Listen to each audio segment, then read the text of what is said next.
Firstly, let's talk a bit more about black metal. I took the approach of discussing the subgenres in the order that they appeared, and the first wave of black metal did come before death metal, but I didn't talk about how the second wave was in part a response to death metal. Death metal took some of the motifs of first wave black metal, such as blast beats, but ignored a lot of the atmosphere and theatrics. It mostly focused on taking the speed and aggression of thrash and making it even more intense. For a while, this was the status quo for the extreme side of metal. Technical, fast, and heavy. But not everyone was satisfied with this direction. Especially not the Norwegians. We wanted to continue the primitive sound that bands like Battery and Celtic Frost, because thrash metal had toned down, became more straight. Death metal, on the other hand, became more technical. I saw what Chuck did with death and I was going, fucking hell, it sucks. Sorry to say. Euronymous in particular really resented the fact that death metal bands were playing this brutal music while dressed in t-shirts and cargo shorts. The second wave of black metal was very much a response to death metal, taking the simpler, more raw sound of the first wave of black metal and focusing on a sense of atmosphere that was largely lost in death metal. Death metal is all about those brutal, head-banging riffs that get you in the mood to mosh, whereas black metal is often droning, discordant, and repetitive. This isn't to say that black metal isn't enjoyable to listen to. There's plenty of songs with riffs that give me a similar feeling to death metal, and I do find myself headbanging to A Blaze in the Northern Sky, but black metal wasn't just about evoking the visceral catharsis of death metal, and could instead evoke fear, dread, hopelessness, and many other emotions that don't exactly put you in a bopping mood. Let's compare something like Leprosy by Death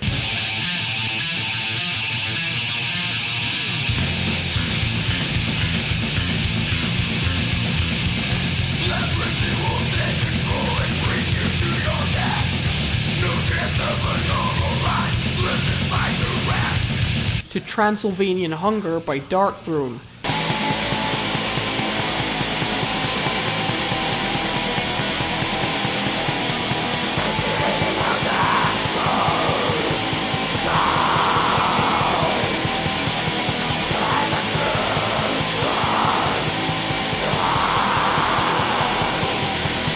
Additionally, the aforementioned cargo shorts were an affront to metal in the eyes of Euronymous, who appreciated the importance of the aesthetic. This is why corpse paint and spikes became almost mandatory for black metal.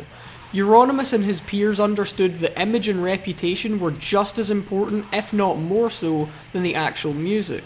A degree of theatrics is expected at black metal shows. That being said, Mayhem didn't exactly have the budget to do what Iron Maiden do, so they usually just settled for Dead cutting himself and bleeding all over the audience. Welcome to the splash zone. Death metal was, and for the most part still is, brutal music played by normal people. The second wave of black metal was consequently full of fucking lunatics constantly trying to one-up each other in terms of being just as evil as their music sounded. There are obviously the aforementioned suicides, church burnings, and murders, which really helped to establish black metal as this urban legend among music fans, even among people who don't like metal at all. Every fanny you know with an addiction to plaid shirts and death grips knows about Mayhem, even if they refuse to listen to anything heavier than Slipknot. It's a bit of an unconventional and admittedly ill-advised marketing strategy, but it worked. The Norwegian tabloids had a field day with the church burnings and creamed their fucking jeans at the thought of a satanic cult on the loose. Now, with the one exception of Varg Vikernes, who I think is very sincere in his batshit beliefs, I think a lot of the stuff black metal artists say with regards to Satanism is just kayfabe. Kayfabe is wrestling jargon for the fictional world that wrestlers pretend is real. Yeah, wrestling is fake. I'm sure your mind is blown by this revelation. While they don't tend to keep it up as much now, it used to be a big deal in wrestling that wrestlers never break kayfabe outside of the ring. When you saw a member of the public, you had to stay in character. Now, no one knows for sure, and there's no solid evidence, but my hot take is that the Satanism in black metal is all just kayfabe and LARPing. Now that is scientific fact. There's no real evidence for it, but it is scientific fact. I mean, the founder of the Norwegian scene was a massive fucking LARPing dork, and the guy who killed him wrote his own D&D knockoff. This is very well precedented. I think pretending to be genuinely evil is used as a way to enhance their art. Satanism was really just cool symbolism for a general rebellion against organised religion. I mean, if you sincerely believe that Satan is real, you also have to believe in God. Therefore, being an actual Satanist means you accept that there exists an all-powerful being who created everything, and you've declared war on it and sided with the night manager of the afterlife. Good luck with that. That being said, I don't think the Nazis are LARPing. They're pretty sincerely evil shitebags, but I appreciate their honesty about it. So basically, black metal musicians, in my opinion, don't actually worship Satan. I never believe them when they say they do. But that's part of the aesthetic. There's a kind of kayfabe and character and performance art to the whole thing that you just don't get in death metal, or really any other subgenre. This started in the second wave and is very much continued to this day, although the murders and a lot of the other dodgy stuff, far less common now. There's still a lot of dodgy stuff, it still happens, but it's nowhere near as bad as it used to be. But like I've said before, the silent majority of black metal fans aren't like this, and a small benefit of black metal's dodgy history is that a lot of the fan base, not all obviously, have a very nuanced and thoughtful stance when it comes to how to separate the artist from the art. The community is actually better than some people assume. But yeah, there are a lot of dodgy folk, I won't lie, there's a lot of dodginess. Now, there are 3 very different variations of black metal that I missed out, so I'll talk about them now. One very quick and self-explanatory variation that I forgot to mention is melodic black metal. It's exactly what it sounds like, but bizarrely, a lot of people who hate Melodeath really love Dissection. I guess it's because the melodies are just naturally darker for black metal. Also, the vocalist and founder of Dissection, John Nudvide, murdered a man. Because black metal. He claimed that it was part of an occult ritual. Was it? Fuck, you LARPing fanny. I'm sure it's just a massive coincidence that the victim was a gay guy. Also, he committed suicide in 2006, and in recent years there's a dude online who is convinced that he is John Nudvide reincarnated. Because black metal. And hipsters think it's difficult being a Morrissey fan. And speaking of hipsters...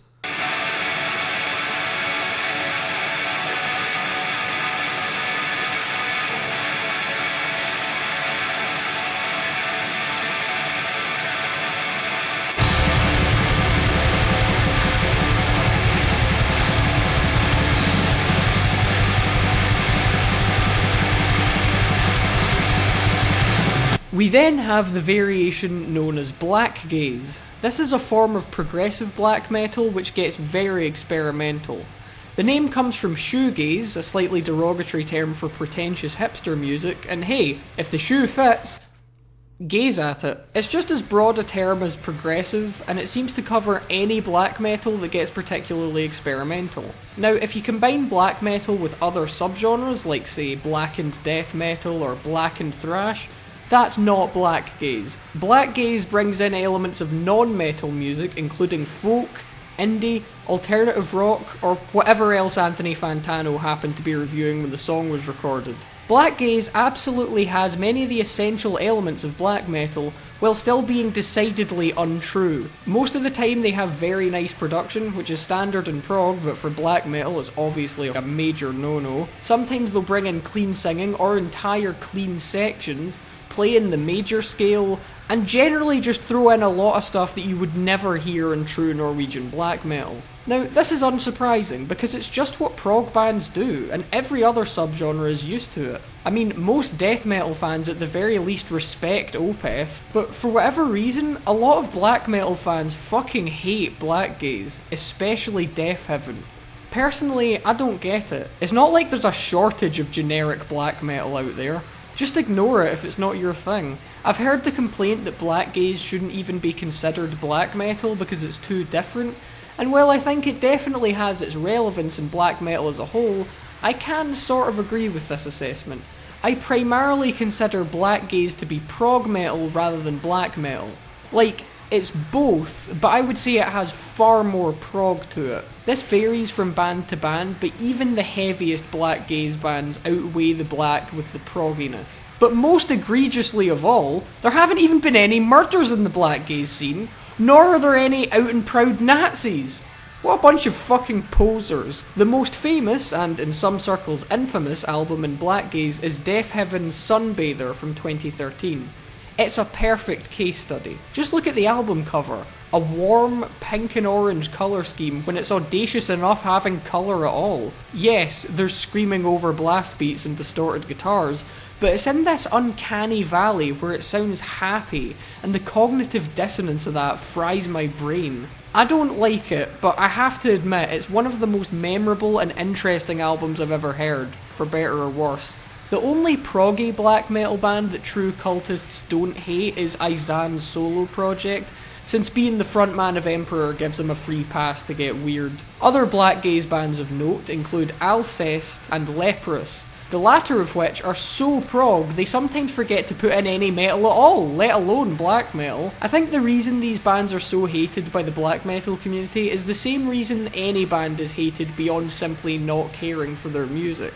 It seems to come from attracting a demographic that some people don't want to be associated with. In this case, it's hipsters. I personally don't care, and frankly, I'd rather sip manky coffee with a pretentious sociology student than LARP in a snowy forest with some dork who advocates an ideology that if put into practice would ban black metal fucking immediately. Anyway, I need a palate cleanser from all this wishy-washy, evolving past metal prog patter. Let's talk about war metal.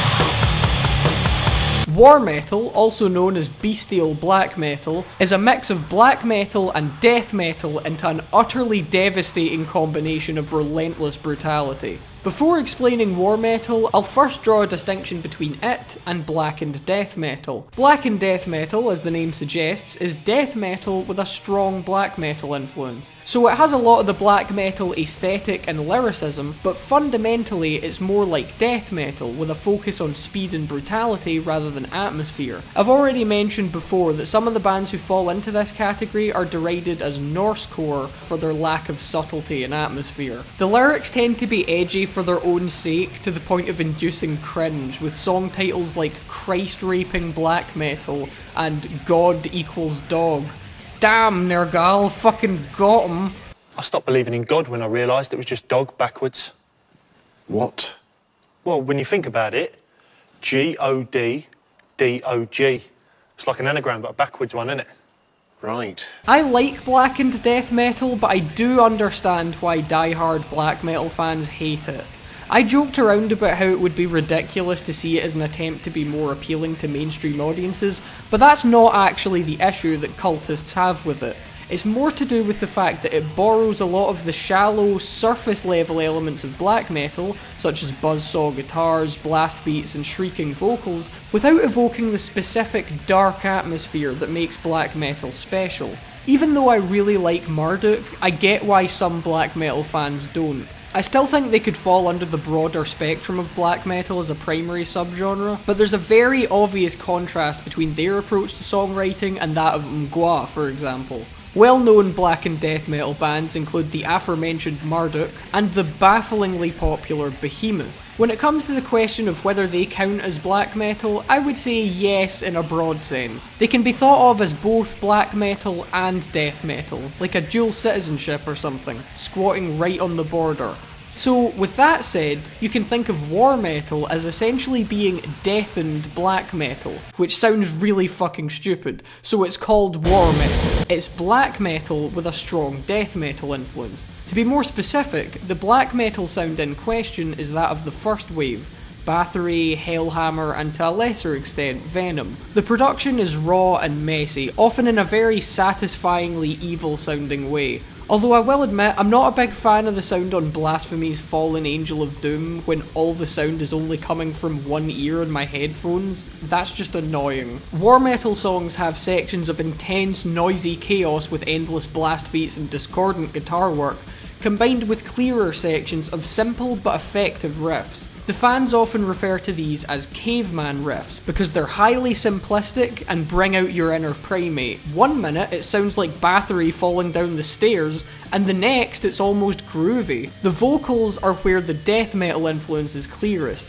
using a low, guttural gurgling style as opposed to the shrieks of regular black metal. There's also the signature move of war metal vocalists, known as the I've often said to those who don't like harsh vocals that they should think of them as a form of percussion rather than melody, and the is a perfect example. This is why it's also sometimes called bestial black metal. It sounds like a monster from Greek mythology has entered the studio.